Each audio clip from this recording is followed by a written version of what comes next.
속담에 며느리를 볼 때는 그 어머니를 보라고 합니다. 불행이나 또 유행함 중에 우리 인생을 살아가면서 조금이라도 더 자식들에게 안전한 삶을 살게 하고 싶을 때, 또 특별히 결혼하는 딸이 있으면 그 사위 되는 친구들을 보면 그 사이가 어떤 사람인 줄 알아서 좀 마음 놓고 보낼 수 있다 합니다. 여자들은 어머니를 비판하는, 또 사랑하기도 하지만 어머니를 보면서 어머니처럼 하지 않겠다 이러고 자라기 때문에 그 어머니를 닮게 되어 있지요. 그래서 딸을 알려면 어머니를 보면 딸을 안다 이렇게 얘기합니다. 남자들은 또 남자들끼리 친한 사람, 비슷한 사람들끼리 모여서 친구를 형성하기 때문에 친구를 보면 그 사람을 안다. 그래서 친구를 보라라고 얘기하고 있죠. 인품을 보면 어떤 사람인지, 어떤 사람이 그 주변에 모여 있는지를 아는 것입니다. 보통 어떤 종류의 사람들이 이렇게 모여서 사람들이 누구를 이루며 살아가지요. 사람들이 무리를 이루어 살아가는 그 무리를 이루어 갈 때에 꼭 어떤 사람은 그 무리 속에서 인정받는 사람이 있는 반면에 무리 속에서 인정받지 못하는 어떤 외톨이가 되어버리는 사람들이 늘 있습니다. 사람들이 나를 좋아한다고 늘 그 무리 속에서 인정받는다고 기뻐할 것이 아닌 것은, 왜냐하면 그 무리 속에 있는 사람들이 어떤 종류의 사람들인가 하는 것들 먼저 생각해 봐야 합니다. 만약 내 친구들이 비류들 또는 악한 사람들이고 그 속에서 내가 사랑받는다면 그 사랑받지 못할 만한 자리인데도 사랑받는 좀 안 좋은 것이죠.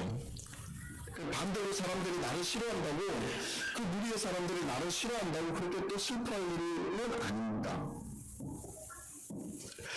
그 사람들이 악한 사람들이라면 도리어 인정받지 못하고, 그 무리의 사람들이 악한 것을 즐기는 사람들이라면 그 속에서 외면당하는 삶을 사는 것이, 미움받으며 사는 것이 도리어 선한 것이 될 수 있습니다. 악한 사람들이 나를 미워한다고, 나를 싫어한다고 하면 슬퍼할 것이 아니라 어떻게 하면 살아야 한다고 말하냐면 자랑스러워해야 한다고 말합니다. 이 말을 우리가 누구나 다 우리 자녀들에게 또는 아무에게나 다 얘기할 수 있는 말입니다. 그런데 이와 비슷한 말씀을 예수님이 오늘 본문 말씀 중에 하고 계십니다. 사람들이 너희를 미워하면 무엇하라고요? 기뻐하라 라고 말씀하고 있습니다. 사람들이 나를 미워할 때 기뻐하라. 왜 기뻐하냐? 이 무리가 악한 무리이기 때문에 이 사람들이 나를 돌려놓고, 이 사람들이 나를 악하게 대하고, 이 사람들이 나에게 핍박을 주는 것, 그 삶 속에 있을 때에는 도리어 기뻐하라고 말하는 것입니다. 독재시대 때 우리나라의 독립운동가들이 얼마나 핍박을 받았습니까? 선하고 정의로운 사람들임에도 불구하고 정신이, 민족을 위한 희생의 삶이 사라지는데도 불구하고 그들이 얼마나 핍박을 받았습니까? 그 독립운동하던 시대에 나라를 팔아먹는 분들은 얼마나 시대의 주류가 되어 있고 시대에 호황을 누리며 그 부를 자랑하고 평안을 자랑했습니까? 그런 시대의 악한 시대에서는 독립운동가들처럼 쫓기고 핍박받고 고문받는 사람들이 되는 것이 마땅한 것이죠. 그래서 예수님이 우리들에게 이렇게 말씀하시는 것입니다. 불의를 행하는 사람들에게 미움을 받으면 기뻐해야 한다라는 말씀을 하고 있습니다. 오늘 본문 말씀을 읽으면 이런 말씀을 하십니다. 세상은 악하고 이 악한 세대에서 너희는 미움을 받는다고 말씀하고 있습니다. 15장 18절에서 오늘 읽은 16장 4절 말씀에 예수님이 그 제자들에게 하시는 말씀의 핵심이 이것입니다. 너희가 내 제자이면 내가 세상에서 핍박을 받을 것이다. 너희가 미움을 받는 것은 세상이 너희를 미워해서가 아니라 먼저 나를 미워하기 때문에 너희를 미워하는 것이다 라고 말씀하시는 거죠. 또 예수님 말씀하십니다. 종이 주인보다 높지 않다. 이것을 기억하라고 말씀합니다. 예수님이 우리들의 주인이신데 우리 주인이 세상에서 버림을 받고 예수님이 우리의 주라고 불리는데 그 주인께서 세상에서 핍박을 받으셨으니 그의 종인 우리들이 세상에서 사랑받지 않고 살고 세상에서 버림받아 살고 세상의 적으로 남아져 있는 그것이 당연하다 하는 것입니다. 세상에 예수님이 분명히 이렇게 제자들에게 선언하고 말씀하시는 말씀입니다. 세상이 나를 핍박하였으니 너희도 밖에 핍박을 할 것이다. 25절 말씀에 율법에 그들이 까닭없이 미움받는 것이 아니다라고 말씀하십니다. 율법이라는 구약의 말씀입니다. 구약의 말씀을 보면 이 세상이 까닭없이 나를 미워한 것이 아니다라고 말씀하시는 게 무슨 말씀이냐면 하나님께서 이 세상의 구원자이신 예수 그리스도를 보내실 때부터 예언하여 두시기를 세상이 미워하고 죽일 것이다 라는 것을 말씀하여 주셨다는 것입니다. 예수님의 핍박은 우연한 것이 아니고 예수님의 고난당하심은 자연스러운 것이 아니라 이렇게 예언되어 있는 버림받은 이렇게 예언되어 있는 하나님 세상을 미움을 가슴에 담는 삶을 사는 것이었다는 것입니다. 그래서 하시는 말씀이 너희가 나를 섬긴다면 너희가 세상에서 미움을 받아야 할 것이다. 그때 무엇하라 말씀하시냐고요? 기뻐하라 라고 말씀하십니다. 왜 고난을 받는데 기뻐하라고 말씀하실까요? 왜 핍박을 받는데 기뻐하라고 말씀하실까요? 왜 소외되는데 기뻐하라고 말할까요? 예수님의 이름 때문에 예수님의 이름으로 따라 예수님을 섬기는 것으로 또 소외되는데 왜 기뻐하라고 할까요? 세상에 속하지 않은 것 때문에 고난받는데 왜 기뻐하라 할까요? 첫 번째 이유는 너희가 세상에 속하지 않은 것이 드러나는 시간이니까 기뻐하라 라고 말씀하십니다. 세상이 너희를 기뻐하지 않는 이유는 너희가 세상에 속하지 않았기 때문이다라고 설명하시는 것입니다. 너희가 만약 세상의 것이었으면 세상이 너희를 사랑하였을 것이다 라고 말씀하시죠.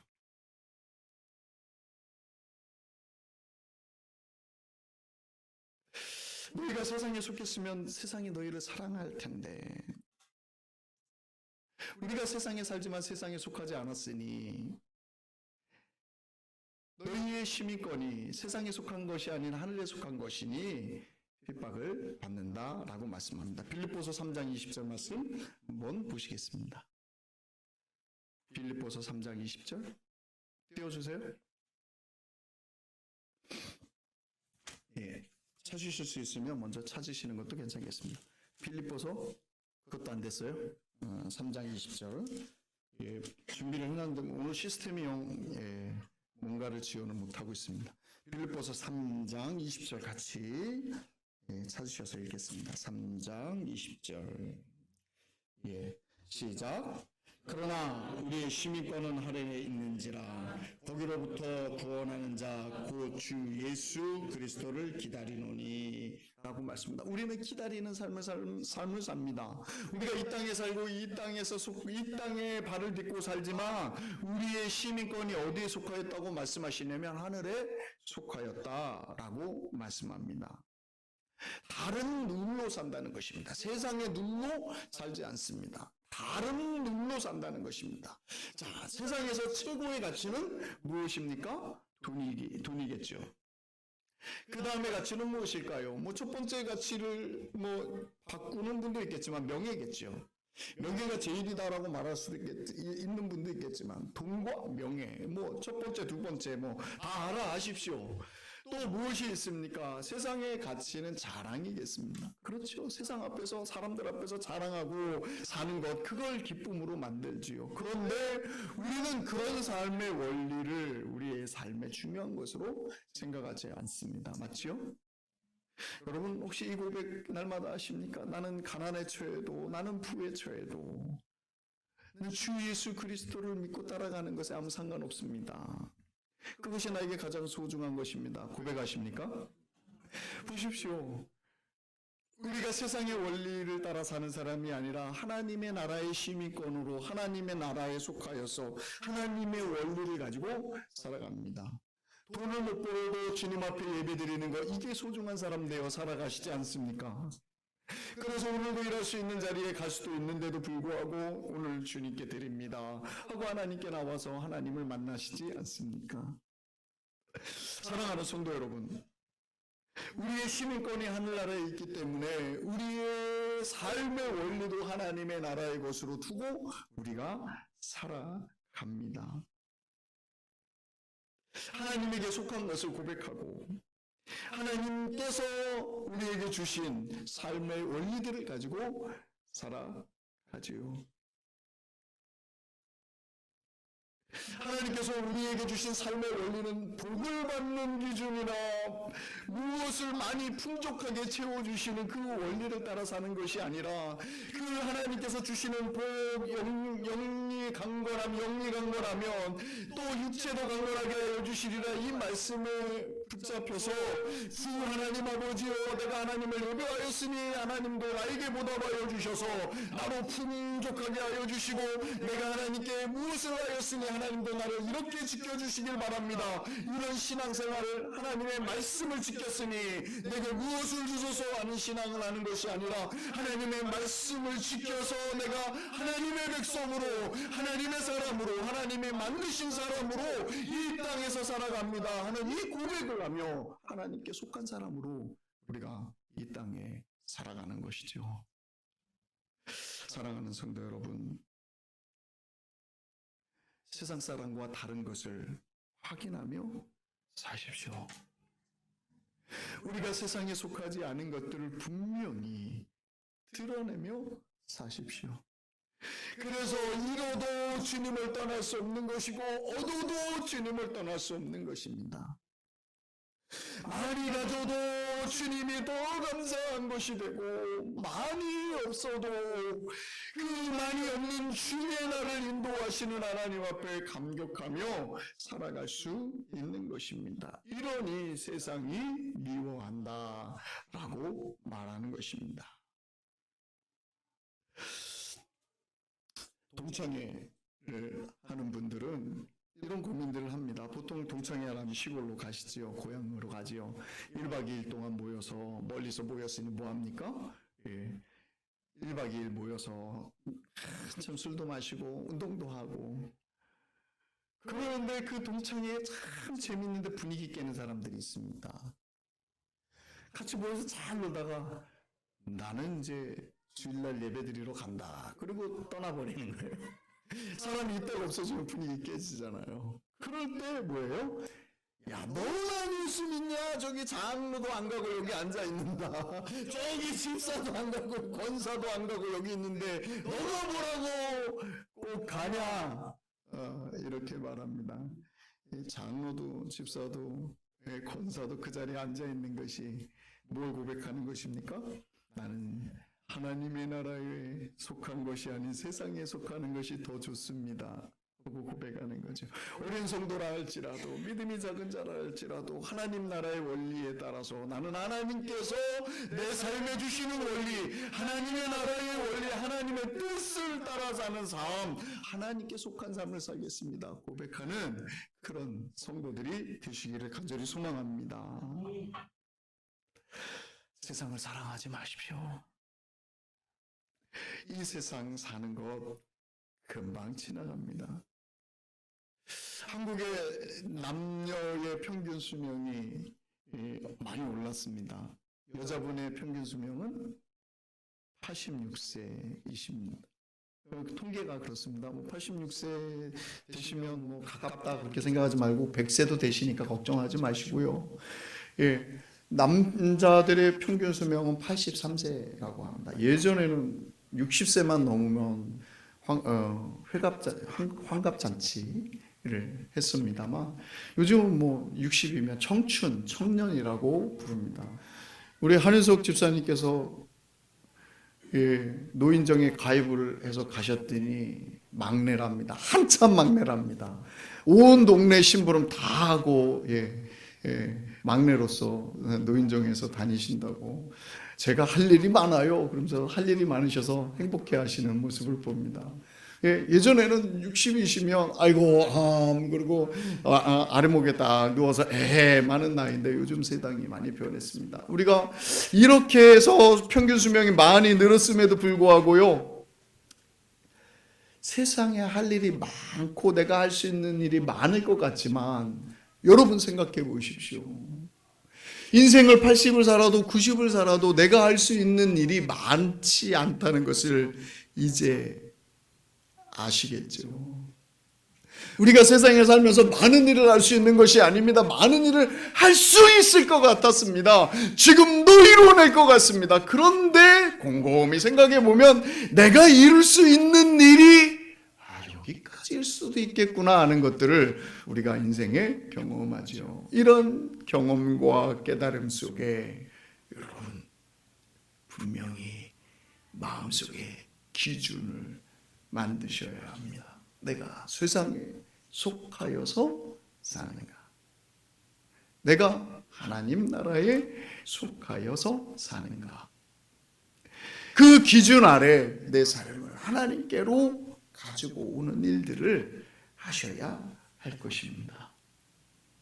나의 달려갈 길을 다 달려가고 라고 고백하는 사도 바울처럼 하나님의 나라에 하나님의 부르심의 상을 바라보면서 이 땅에서 하나님 나라의 시민권을 가진 자로서 살아가는 성도들이 되시기를 간절히 축원합니다.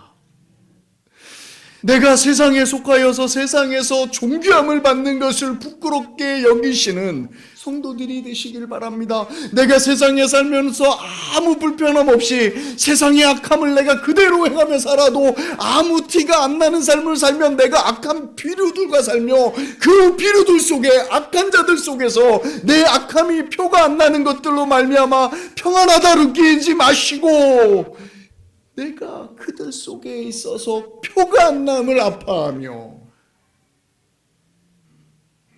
내가 예수 그리스도의 새 생명을 가지고 보라 이것 이전 것은 지나갔으니 새 것이 되었도다 라고 말씀하시는 새 사람의 삶이 무엇인가를 고민하는 성도들이 되시기를 간절히 소망합니다.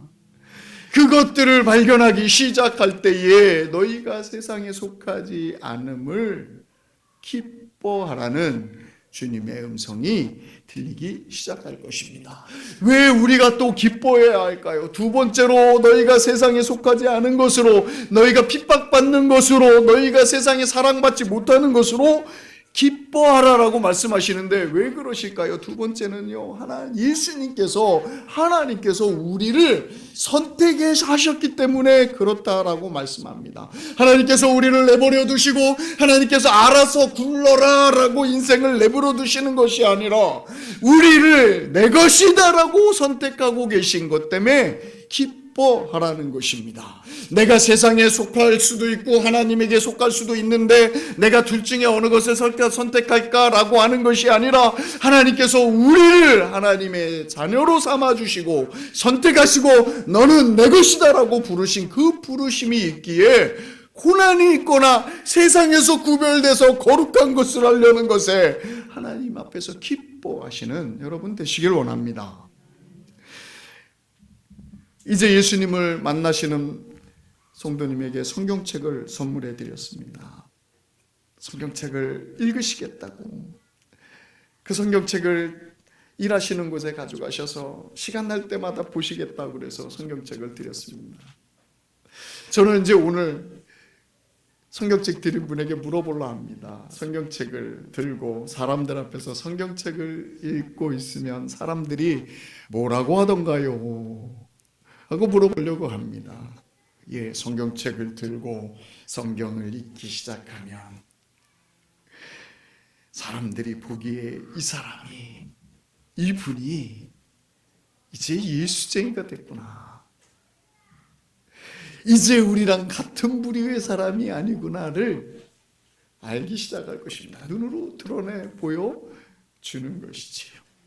그럴 때 어떤 분은 옆에 와서 아이고 훌륭하십니다 라고 말하지만 또 어떤 분은 은근히 또 한마디씩 툭툭 던져가며 잔소리를 시작할 것입니다.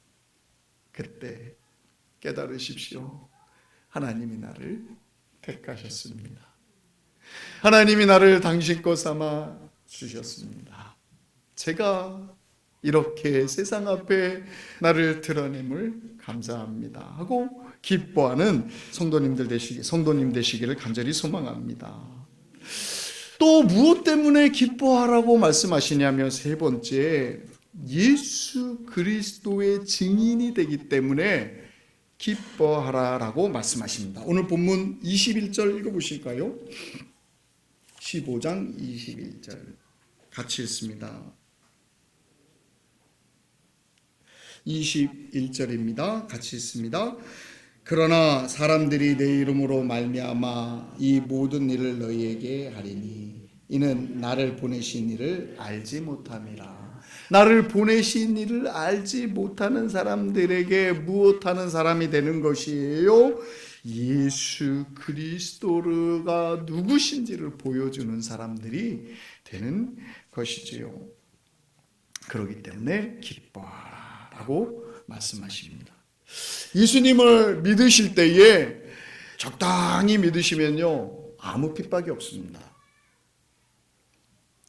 예수님을 믿을 때 표 안 나게 믿으려고 딱 마음에만 믿지 이러면 아무 일이 일어나지 않습니다. 근데 예수님을 믿을 때에 표를 내기 시작하면 적당히를 넘어서는 하나님이 나의 인생의 주인이십니다. 예수님이 나를 위해서 죽으셨으니 나도 내 인생을 예수님을 위해서 살겠습니다. 예수님이 나를 용서해 주셨으니 내가 용서받은 사람으로 살겠습니다. 이 고백을 하기 시작하면, 그런 삶을 살기 시작하면 사람들이 어떻게 합니까? 핍박이 시작되는 것이죠. 여러분, 나는 예수님 믿는데 아무 일이 일어나지 않습니다. 직장에서도요, 나는 아무 티가 안 납니다. 난 그들과 잘 살고 있습니다. 이러시면요, 여러분이 예수님의 향기를 내지 않기 때문인 것을 기억하셔야 합니다. 꽃은, 여러분이 꽃에 기대하는 것은 무엇입니까? 아름다움도 있지만 향기도 기대합니다. 저는 어떤 꽃이든지 꽃이 보이면 그 냄새를 먼저 맡습니다. 꽃에게 기대하는 건 아름다움뿐만 아니라 눈에 보이는 것뿐만 아니라 향기도 기대하는 것이죠. 오늘 꽃을 갖다 놨는데 벌써 여러 번 냄새를 맡아보았습니다. 이 꽃에서 나는 향기가 얼마나 아름다운가 싶어서 냄새를 맡아봤습니다. 당연히 사람에게도 냄새가 납니다. 어떤 냄새가 납니까? 세상의 냄새가 나기도 하고요, 그리스도의 향기가 나기도 합니다. 여러분이 세상의 향기를 내고 살면, 아무도 여러분이 냄새가 다르네 하고 인식하지 못하게 사는 것입니다. 그러나 여러분이 예수 그리스도의 향기를 나기 시작하면 사람들이 한 번 더 쳐다보게 되고 한 번 더 여러분의 존재에 대해서 생각하게 되지요. 세상의 원리를 따라가지 않는 모습을 보며 저 사람 불편하네. 왜 일하자고 하는데 쉬자고 할까? 왜 우리는 고생하는데 저 사람은 고생하려 하지 않을까 하는 생각을 하게 되죠. 저는 우리 집사님 중에 한 분이 그 신앙 고백이 참 고맙습니다. 직장 취업을 하시려 할 때 웬만하면 사장 앞에서 제가 이렇게 하고 원하는 대로 이 일을 해서 제가 여기 다니고 싶습니다. 이런 고백을 해야 할 텐데 취업하는 면담을 사장님하고 할 때 제가 일은 열심히 하겠습니다만 주일날은 하나님 앞에 신앙 고백하며 하나님의 사람으로 살기를 원합니다. 주일날은 일 못합니다. 하고 결정을 하면 사장이 그러면 뭐 안 되겠습니다 라는 말에 뒤도 안 들어보고 자리에서 일어납니다. 일어나서 나오는데 부르더랍니다. 다시 앉혀놓고 꼭 주일날 일해야 되겠습니까? 그 얘기에 일 안 하면 제가 이 회사에 내 마음을 다 두고 회사가 원하는 만큼 헌신하겠습니다. 이런 약속을 하며 취업을 해서 여태껏 4년 다니는 동안 주일날 일해달라는 소리를 듣지 않고 또 평일에도 늘 다른 사람보다 더 성실하게 하여서 회사 자체에서 이 사람이 꼭 필요할 때마다 불러서 일하는 그런 일을 하십니다. 그 고백을 집사님이 하실 때 맞습니다. 세상의 원리를 따라 사는 사람이 아닌 하나님의 원리를 따라 사는 사람입니다. 그 고백을 제가 속으로 하며 참 기뻐하였습니다. 예수님을 열심히 믿으려고 하면 하나님의 원리대로 살려 하면 여기에 예수님의 향기가 나기 시작하는 것이고 그 향기에 사람들이 구별하기 시작하는 것이죠. 이럴 때 무엇이 옵니까? 삶의 곤란함이 다가오지요. 핍박이 다가오지요. 이 핍박 가운데 예수님이 말씀하셔요. 기뻐하라. 기뻐하라. 이 고난으로 말미암아서 내가 증거될 것이니 기뻐하라 라고 말씀하십니다. 여러분 욥의 고난을 아십니까? 욥이 사단이 보기에 하나님 앞에 도드라지게 헌신하는 모습을 보고 사단이 하나님 앞에 와서 참소합니다. 참 눈에 거슬렸겠죠. 사단이 보기에 무슨 일만 있어도 무엇만 하여도 하나님 앞에 제단을 쌓고 번제를 드리며 하나님 앞에 용서를 구하고 무슨 일들 가운데 하나님께서 함께 계셔 주시라고 하나님 계시지 않으면 우리 자녀들이 우리의 가문이 우리의 집이 내 가정이 내가 살 수 없습니다 라고 고백하며 매달리는 이 욥이 하나님에게는 사랑받겠지만은 사단에게 보기엔 눈의 가시였겠죠. 그래서 참소합니다. 하나님이 축복하여 주시지 않으면 욥이 떠날 겁니다.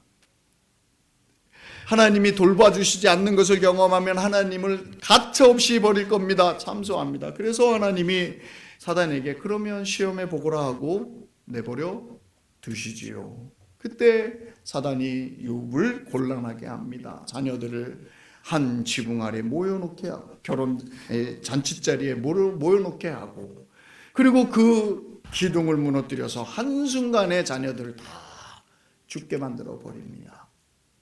사단이 짐승과 소와 양떼들을 한 번에 다 잊어버리게 만듭니다. 또 어떻게 합니까? 몸을 곤란하게 하고 그 몸의 질병으로 말미암아서 기와 짝으로 자기 몸을 득득 긁을 정도로 몸에 고통을 줍니다. 아내가 보면서 말하기를 야, 너 인생이 어떻게 이렇게 망가졌냐? 요봐, 내 남편아, 너가 어떻게 이렇게 망가졌냐? 말하며 아내가 도리어 너 믿는 하나님이 너를 이렇게 망가뜨렸은즉 하나님을 욕하고 하나님을 떠나라 라고 욕을 하고 하나님 앞에서 아내가 그렇게 핍박을 합니다. 그리고 아내도 떠나버리죠. 이런 고난을 당할 때 욥이 하나님이 허락한 일이라고 알았을까요? 우리는 성경을 보면 이 사건의 출발점이 욥기 1장 2장에 분명히 하나님이 아시고 하나님이 허락한 일이기 때문에 하나님이 이 모든 일들 속에 계시다는 것을 우리는 압니다. 그러면서 욥기를 읽죠. 그런데 당하는 욥은 이런 사실을 알았을까요? 욥은 이 당하는 고난을 전혀 이해하지 못하고 있습니다. 그러면서 이 당하는 고난이 자기에게 왜 오는지도 이해하지 못하는데 하나님을 떠나는 일을 하지 않습니다. 친구들이 와서 야, 너 숨겨놓은 죄 때문에 네가 망하는 거야. 그거 꺼내놓고 회개해. 그러면 욥의 속을 터지게 만듭니다. 그런 얘기들을 할 때에도 아니야 라고 변명을 하면서도 하나님이 왜 나에게 이런 고난을 주는지를 이해하지를 못합니다.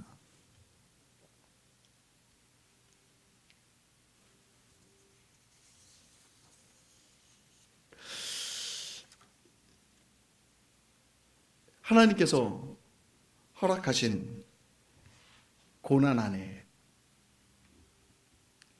그가 인내하고 그 고난에 살았을 때 어떤 것을 경험합니까? 하나님께서 욥기서 35장 36장에 오셔서 욥을 만나주시고 욥을 위로하시고 너가 내 앞에서 당한 그 고난의 의미를 안다라고 말씀하시고 너가 하나님 앞에서 어찌 살아야 할지를 다시 말씀하여 주시고 그 마음에 하나님 앞에 교만했던 것들을 교정시켜 주시며 마지막 장면에 무엇합니까? 욥의 고난 속에 내가 너의 인생의 주인이다. 내가 온 우주 만물의 주인일 뿐만 아니라 너의 인생의 주인이다 라는 선언을 하며 욥의 고난을 통하여서 하나님께서 무엇하십니까? 살아계신 하나님이 인생의 주인인 것을 증거하십니다. 다시 말씀드리면 욥의 고난을 통하여서 증인 욥이 하나님의 주권자가 이 세상에 계시다는 것을 증명해내는 것을 하십니다. 사랑하는 성도 여러분, 예수님의 제자들에게도 이렇게 말씀하십니다. 너희가 나와 함께 있었고 이 고난에 참여하였으니 너희가 세상에서 핍박받으며 고난받으며 세상에서 소외당하며 세상의 원리를 따르지 않는 것 때문에 구별되며 너희가 나의 증인이 될 것이다. 이렇게 말씀하고 있는 것입니다. 성도 여러분, 여러분이 어떤 사람인 것을 기억하십시오. 내가 고난당하는 것으로 그 고난에서 여기가 다입니까? 라고 끝나는 것이 아니라 여러분이 그 세상에서 구별된 그 고난으로 말미암아서 여러분이 예수 그리스도의 증인되어 살게 되는 것을 기억하는 여러분 되시기를 바랍니다. 여러분, 고난 가운데는요 놀라운 것이 드러납니다. 예를 들면 이것입니다. 제 차가 32만 킬로를 달리고 있습니다. 어제 목사님 한 분 만나서 이야기 나누는 중에 목사님이 내 차가 이제 할아버지요 이제 다 됐어. 그래서 몇만 킬로 뛰었는데 그랬더니 17만 뛰었대요. 그래서 내 차는 32만을 뛰었습니다. 그랬더니 할아버지요 이러다가 고조 할아버지는 계시네 이러고는 말을 딱 멈추셨습니다. 새 차와 오래된 차가 평지를 달릴 때는 아무 표가 안 나옵니다. 저차요 잘 나가요. 고속도로 달리면 야 쌩쌩 잘 나갑니다. 32만 뛰어도 뭐 이런 것도 안 합니다. 그냥 고속도로 그냥 쫙 140은 제가 심장 떨려서 못 밟아요. 135km까지 최대한 밟으면 그 정도 밟는데 그래도 그거 잘 따라옵니다. 표가 안 나죠. 근데 언제 표가 나요? 강원도 한계령 넘어가면 골고거리는 게 딱 티가 나죠. 새 차와 흔 차는 평상시에 구분이 안 됩니다. 언제 티가 납니까? 고난의 시간에 티가 나는 것입니다. 고난의 시간에 그리스도인들은 다릅니다. 평상시에는요 다 똑같습니다. 그러나 고난의 시간이 되면 사랑할 수 없는 사람을 사랑해내는 사람들임이 드러날 것이고요. 살아계신 하나님이 우리의 삶 속에 계신 것이 드러나게 될 것입니다. 여러분 스데반 집사님 보십시오. 스데반 집사님이 고난당하지 않았으면 그의 이름이 성경에 기록이라도 됐겠습니까? 이 한마디는 기록될 수 있겠습니다. 단 한마디는 기록될 수 있겠습니다. 7 집사 중에 뽑힌 한 사람 마띠아 또 누구처럼 이렇게 그냥 이름만 기록됐을 것입니다. 그러나 스데반 집사님이 고난을 당함으로 성경에 무엇이 기록되고 있습니까? 예수님께서 스데반 집사를 향하여 보좌 우편에 서서 팔 벌려서 웃으시며 스데반 집사를 향하여 보시는 그 장면이 기록되고 있지 않습니까? 돌로 맞아 죽으면서도 무엇을 봅니까?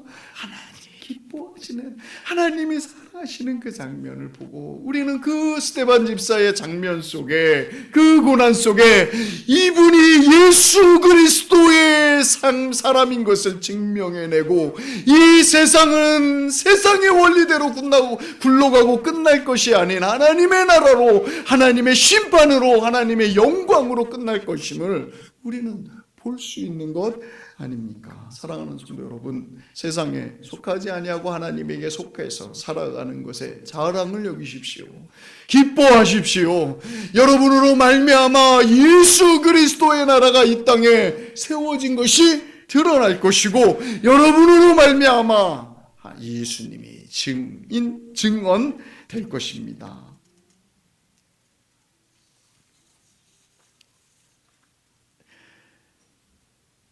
어떻게 고난을 예수 믿는 것 때문에 핍박받는 것을 이겨낼까도 걱정하지 마십시오. 예수님 믿는 티를 내서 괜히 고난받을 필요 없다라고 생각하는 것이 아닌 고난 중에 기뻐하는 삶을 사심을 통하고, 그 고난 중에 어떻게 이 창피와 이 수모를 이겨낼까 걱정하지 마시길 바랍니다. 왜냐하면 하나님이 그 고난에 함께 계시겠다고 약속하고 계십니다. 오늘 설교가 좀 어려우시죠? 여러분, 제가 여러분에게 강한 것을 촉구하고 있습니다. 그리스도의 향기를 내시며 고난을 당하며 사십시다. 평안하게 살지 마십시다. 예수님 티내지 않고 나 혼자 내 평안을 이루고 나 혼자 예수님을 집안에서 조용히 묵고 성경책은 집에다 갖다 놓고 살고 밖에 나가서는 전혀 세상의 원리를 즐겁게 따라가는 사람처럼 이렇게 위장술 쓰며 사는 일을 포기하시고, 세상 앞에서 나는 예수쟁이다 라고 말하고, 나는 세상의 원리가 아닌 하나님의 원리를 따라 산다, 나는 돈 중요하지 않다, 나는 명예 중요하지 않다, 나는 주님 앞에 사는 것이 즐겁다 하는 것들로 표내며 사시는 성도님 되시기를 간절히 소망합니다. 그러면 용서할 수 없는 분 용서하게 되고요, 사랑할 수 없는 자들을 사랑할 수 있는 힘이 생기는 것이죠. 기도하겠습니다. 아버지 하나님, 우리 같이 기도하겠습니다. 예수님께서 이렇게 말씀하셨습니다. 너희가 세상에 속하지 않은 것들 때문에 기뻐하고 그들의 핍박 때문에 즐거워하라 라고 말씀하셨습니다. 여러분 돌이켜보십시오. 내가 세상에 구별되지 못한, 세상에 속한 사람들처럼 주님의 향기가 아닌 세상의 향기를 내며 살지는 않습니까? 아버지 하나님, 내가 이제 하나님에게 속한 하나님의 사람으로 살기를 원합니다. 내 인생 중에 예수님이 증거되길 원합니다. 주여, 나를 불쌍히 여겨 주소서. 한번 기도하시겠습니다. 주여 한번 부르고 기도합니다. 주여, 예수님의 제자들에게 예수님 말씀하시기를 세상이 나를 핍박하였으니 세상이 너희로 핍박할 것이다. 그 고난을 당할 때에 기뻐하라 라고 말씀하셨습니다. 아버지 하나님, 예수님의 제자들